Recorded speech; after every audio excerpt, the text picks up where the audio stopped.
કાચી કેરીનો આપણે પાપડ બનાવવાનો છે. તો આપણે કાચી કેરીને ધોઈ લીધી છે. ધોઈને આપણે લૂછી લઈશું. હાલો મારી યુટ્યુબ ફેમિલી, સૌને મારા જય શ્રી કૃષ્ણ. અમે સૌ મજામાં છીએ, તમે સૌ મજામાં હશો. તો પાપડ બનાવવા માટે આપણે કાચી કેરી, તોતા કેરી આવે ને એ લીધી છે. આપણે એની છાલ ઉતારીશું.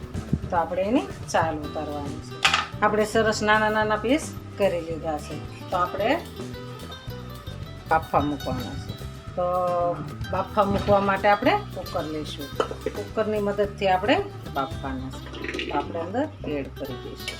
આપણે એમાં 1 કપ પાણી એડ કરવાનું, 1/4 કપ પાણી નાખવાનું છે. આપણે આને ગેસ ઉપર અને આપણે 2 વિસલ થવા દેવાની છે. 2 સીટી થઈ જાય એટલે આપણે કેરી પાકી જશે. આપણે કુકરની સીટી સરસ થઈ ગઈ છે, એકદમ સરસ આપણે બફાઈ ગઈ છે. તો આપણે આને જારીમાં કાઢી લઈશું. થોડુંક પાણી નાખીને લઈ લઈશું. આપણે આને જારીમાં કાઢી લઈશું. આપણે ચાળણીમાં ચાળી લેવાનું. આપણે ચાળણીમાં ચાળીને કાઢી લીધું છે. તો આપણે આને ડોયામાં નાખીશું. આપણે ગેસને ચાલુ કરીશું. ચાલુ કરી અને આપણે સરસ એને હલાવવાનું છે. આપણે આ કાચી કેરીનો પાપડ બનાવવાનો છે. આપણે આને ધીમા ગેસે હલાવવાનું છે. પાણી બહુ નથી નાખ્યું એટલે આપણે વાર નહીં લાગે. તો હવે આપણે એની અંદર ખાંડ એડ કરીશું. આપણે એમાં 1 વાટકો ખાંડ એડ કરીશું.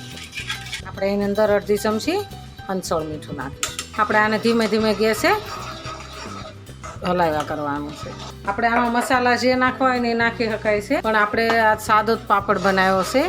આપણે મસાલા નથી નાખ્યા. મસાલા નાખવા હોય તો તમે નાખી શકો છો અને સુપર થાય છે પાપડ, પણ સાદો પણ સારો જ થાય છે પાપડ. એટલે આપણે આજે સાદો બનાવવાનો છે. આપણે થાળી લીધી છે. થાળીને આપણે ઓઇલવાળી કરીશું. ઘી નાખી અને આપણે એટલે આપણો પાપડ ચીપકે નહીં એટલે આપણે ઘીવાળો કરી છે. આપણે આને સાઈડમાં રાખી દઈશું.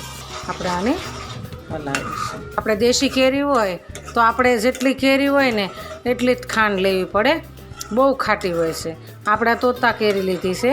તોતા કેરી એટલી બધી ખાટી હોતી નથી. એટલે આપણે કેરીથી ઓછું આપણે માપ લીધું છે. પાપડનું મિક્સર તૈયાર છે. એકદમ મસ્ત બની ગયું છે. તો આપણે 2 મિનિટમાં ઢાળી દેવાનું છે. આપણે હવે થાળીની અંદર આપણે આવી રીતના જ ફેલાવવાનો છે. આપણે આને 2 દિવસ સુધી સુકાવા દેવાનો. 2 દિવસ સુકાશે ને એટલે આપણો એકદમ સરસ પાપડ તૈયાર થશે. પછી કેરીનો પાપડ કમ્પ્લીટ છે. એકદમ સરસ બની ગયો છે. જરા પણ ચીપકતો નથી. આપણે હવે આને આવી રીતના કોરેથી આપણે કાચી કેરીનો પાપડને ઉઠલતા વાર નથી લાગતી અને ફટાફટ ઉઠલી જાય છે. વાહ, એકદમ મસ્ત બની ગયો છે. આપણે કટિંગ કરીશું, પછી આપણે એનો રોલ બનાવીશું. વાહ, એકદમ મસ્ત રોલ બની ગયો છે. તો આપણે આવી રીતના બધા રોલ કરી નાખીશું. બની ગયા ને એકદમ મસ્ત રોલ. આપણે હવે આના ચોરસ ટુકડા કરી નાખીએ. બની ગયા એકદમ મસ્ત. થઈ ગયા ને એકદમ મસ્ત. આપણો કાચી કેરીનો પાપડ સરસ તૈયાર થઈ ગયા છે.